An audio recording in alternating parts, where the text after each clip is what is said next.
Hey everyone, welcome to NoDQ&A video right here on NoDQ.com, as well as the YouTube channel and NoDQ&A videos affiliate, ringsidenews.com. Got more of your questions from twitter.com/AaronRift. That's where you can submit questions for future editions of NoDQ&A video. Let's get down to your questions now. First one today comes from Jamie. Could you see Dean Ambrose winning Money in the Bank and then cashing it in during the Rollins versus Reigns match to have a triple threat between the Shield? I would really like that idea. Have Dean Ambrose win Money in the Bank and then cash it in either the same night, or you keep the Rollins versus Reigns feud going until Battleground. You could have Seth Rollins win the title at Battleground and then Dean Ambrose cashes it in on Rollins. Rollins gets his karma for cashing it in on Reigns at WrestleMania. And then Roman Reigns is entitled to a rematch. So there you go. Easy setup for SummerSlam, Shield triple threat match. I like it because it's a natural way to set up a Shield triple threat rather than just randomly announcing, hey, we're going to do a Shield triple threat match just for the hell of it. I really like the idea, but will it happen? Because this is WWE and they do whatever the hell they want, I'm not expecting it. I mean, it's so simple and it's something that would please the fans. And I find it hard to believe that WWE will do it. I mean, that's the kind of company that they are at this point in 2016. Got this one here from William Hardy.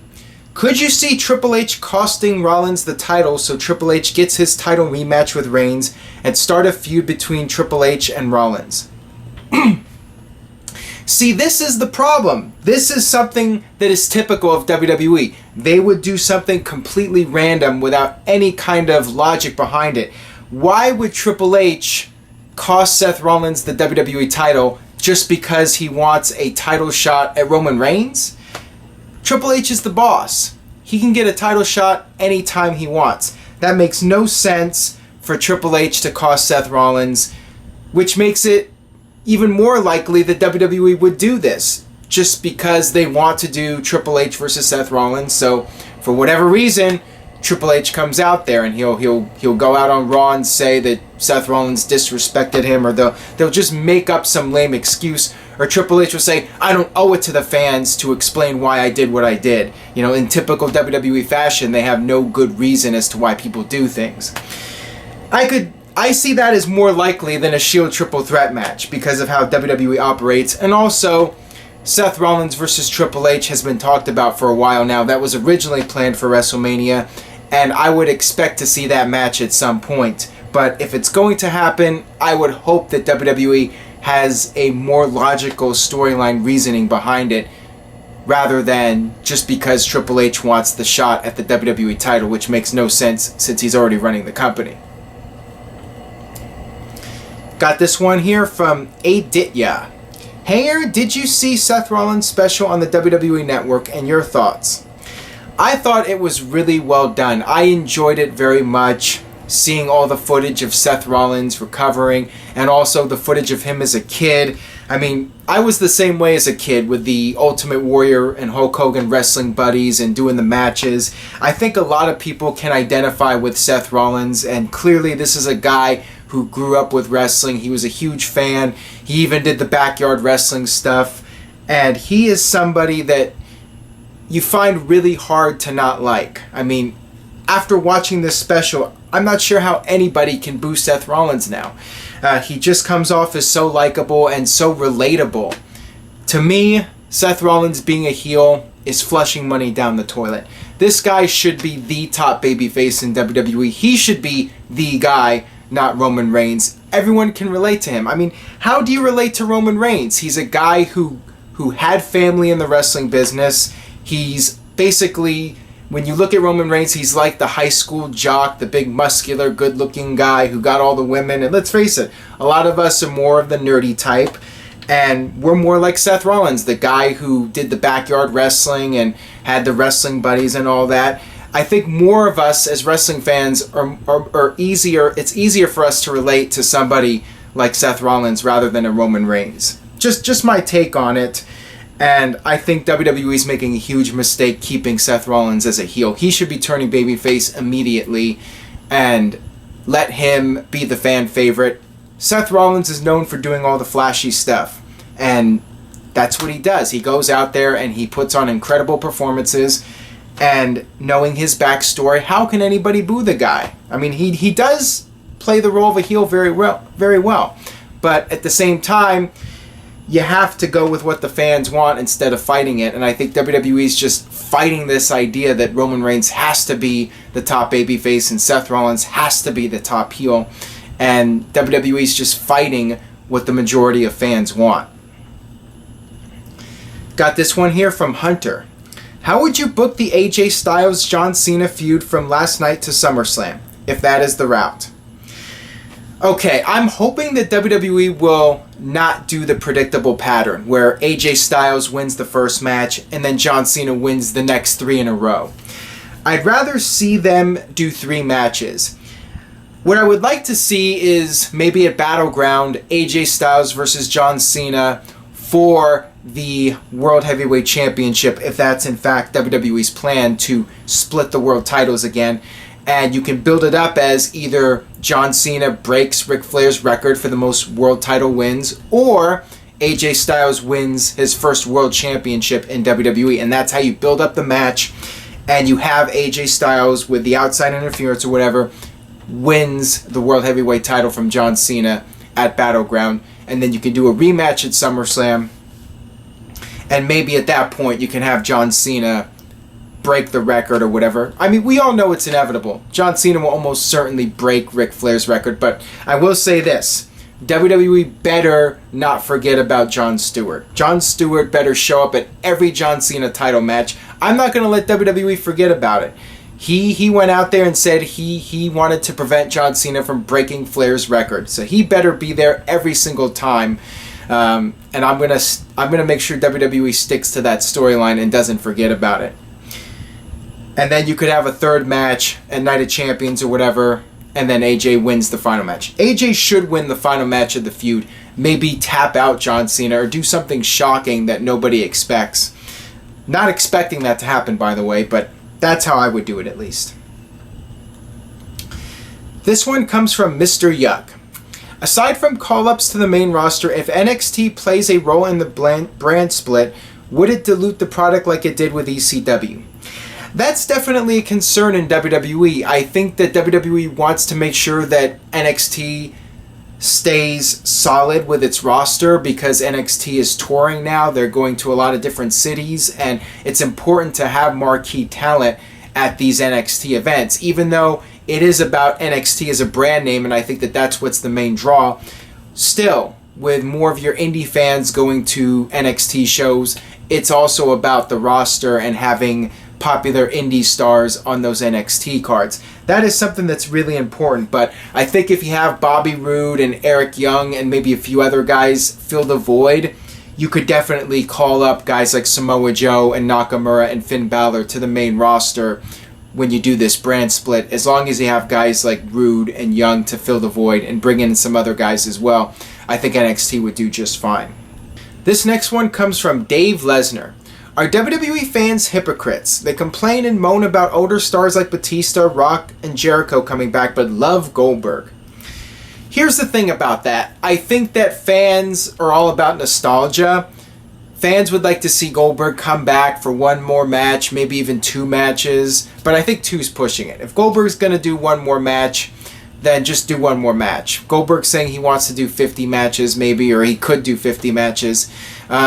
That is when fans would start getting resentful, when guys wear out their welcome. With people like The Rock, when he became WWE champion and he wasn't appearing on television, and same thing with Brock Lesnar, Brock becoming the part-time champion and not showing up that often, I think that's when fans started resenting those guys, when they were not appearing on a regular basis.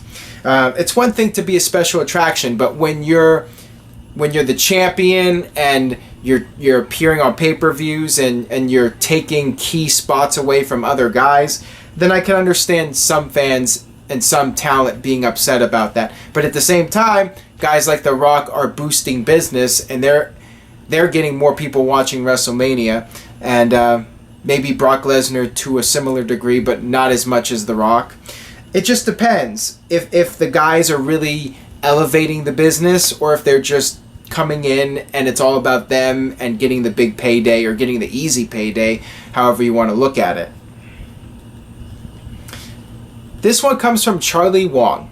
Hey Aaron, do you think in the future WWE would consider making a 3-man tag team champion or bringing back the European champion? There's no purpose in bringing back the European title, none at all. If they were going to do it, they should have had Rusev convert the US title to the European title. That would have been an interesting way to bring back that title, at least temporarily. I really like the idea of a trios championship. It's something we haven't seen in WWE, and we have so many trios in WWE, so many 3-person groups. You have the Wyatt family, you have the New Day, you had the League of Nations before, you have the Social Outcasts, you have the Club, you have a lot of 3-person teams. You could even have Roman Reigns and the Usos. So many different possibilities. That would be very interesting for WWE to have a trios championship. And like I said, it's different. I'd rather WWE come up with a new concept and a new championship rather than going back to something they did already in the past. Got this one here from I Am Mr. R. With the brand extension, should they mix up the commentary team on pay-per-view? Please no more JBL. Here's what I know. At this point, Raw is expected to be JBL, Michael Cole, and Byron Saxton.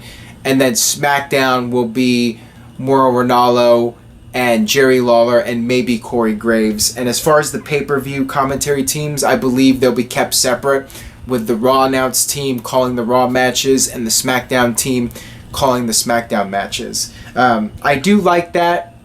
Anything that involves less Byron Saxton is a good thing. So if we get him on just one show, that is at least somewhat of an improvement. And also Ranallo getting to commentate more matches, that's a huge plus as well. So that will be an improvement as far as the commentary goes, and especially on pay-per-view, with half of the matches being done by Ranallo instead of the Michael Cole team with JBL. I see that as an improvement, and that's as good of a mix-up as we're going to get at this point. This one comes from E.T. If or when Tyson Kidd returns, where do you think he'll end up? Back with Cesaro or lost in the shuffle? That's still a big question mark right now. I mean, there's a lot of concern about Tyson Kidd and his future. Will he be able to go even close to 100% like he used to? That remains to be seen. But if he's able to come back and go at 100% or close to 100%, I could see him perhaps being on his own. But if he's not able to be quite at 100%, maybe it would be best for him to stay in a tag team with Cesaro. So Cesaro could do a lot of the work and Tyson Kidd could come in and do the flashy moves for a while and then tag back out. It would be less of a workload on Tyson Kidd. So I really think it depends on what kind of condition he'll be in. If he can go full force, then maybe bring him back and let him be a single star for a while. But there's always that option to pair up Tyson Kidd with Cesaro again. They worked really well together as a team, and that's definitely something you could do. This one comes from Brandon. How would you rank these in order? Punk versus Cena from Money in the Bank 2011, Shield versus Wyatt's Elimination Chamber 2014, and Nakamura versus Zayn. I would actually do that order right there that you listed. Punk and Cena is one of the all-time most memorable matches in WWE history. It's an all-time classic, and for so many reasons, not just the quality of the match, but the storyline and the hype and what it did for WWE during the summer of Punk, what it did for NoDQ.com. It crashed the site twice. The first time for CM Punk's promo on Raw, and then the Money in the Bank match itself. Historically, that was a huge match in so many ways. Shield versus Wyatt's was awesome. I mean, everybody remembers the fans chanting, "This is awesome," before those guys even locked up. That was an incredible match. Tons of intrigue, hot crowd, really well-worked match. Nakamura versus Zayn, time will tell. I mean, also you have to look at it from a historical standpoint. Punk and Cena obviously led to a lot of changes in WWE, at least in the short term, maybe even the long term, because CM Punk being successful opened the door for a lot of these guys like Nakamura and Zayn to succeed. Time will tell. If Nakamura and Zayn have lengthy runs in WWE and they become major stars, you know, people will look back at the Nakamura-Zayn match as the match that really put them on the map in WWE. And I think that match will be historically important, but we really don't know at this point how much of an impact that match will make on the future of WWE. It was certainly a great match. It wasn't at WrestleMania, that's the other thing. If Nakamura and Zayn had that kind of match with a huge storyline behind it, there was really no storyline build-up. If they had the storyline build-up on a major pay-per-view, then it would definitely have a bigger impact overall. But yeah, I would basically agree with that order. That'll do it for this edition of NoDQ&A video. Thanks as always for watching. If you enjoyed today's video, please share it with a friend on Facebook or Twitter or any other social media website. Subscribe at youtube.com/AaronRiftNoDQ. Subscribe to my personal YouTube channel, youtube.com/AaronRift. And I will see you guys next time for more NoDQ&A video.